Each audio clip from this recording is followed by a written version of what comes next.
You know that feeling when you rewatch a childhood movie and suddenly realize it's not as innocent as you remember? Well, get ready to have your ruby slippers knocked off because we're pulling back the curtain on the 1939 classic, The Wizard of Oz. And trust me, what was happening behind the scenes was way scarier than a bunch of flying monkeys. This film is a cinematic masterpiece, a Technicolor dream. But for the cast and crew, it was a Technicolor nightmare. Let's start with the original Tin Man, Buddy Ebsen. You might know him as Jed Clampett from the Beverly Hillbillies. He was cast, fitted for his costume, and even recorded his songs. But his costume wasn't just silver paint. It was coated in pure powdered aluminum dust. Every day he was breathing it in.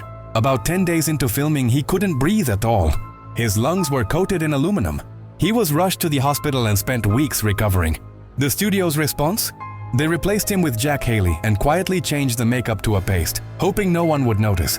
Ebsen was haunted by lung problems for the rest of his life. Think that's bad? Let's talk about the Wicked Witch of the West, Margaret Hamilton. She was a former kindergarten teacher, an absolute sweetheart in real life. But the studio put her through hell.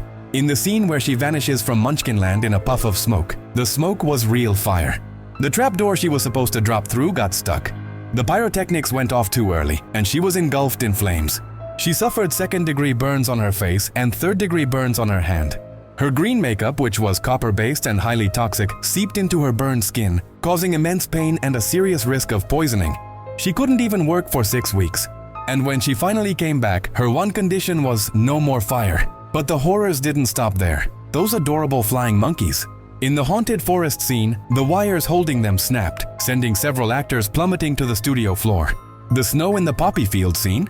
It wasn't soap flakes or paper. It was 100% pure asbestos, yes, that cancer-causing stuff. They were literally dumping it all over Judy Garland and the rest of the cast. And let's not forget the Cowardly Lion's costume. It was made from real lion pelts and weighed almost 100 pounds. Actor Burt Eller was sweating so profusely under the hot studio lights that the costume had to be wrung out and dried every single night.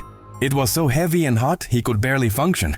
The Wizard of Oz is a story about finding courage, a heart, and a brain. But behind the magic, it was a story of survival.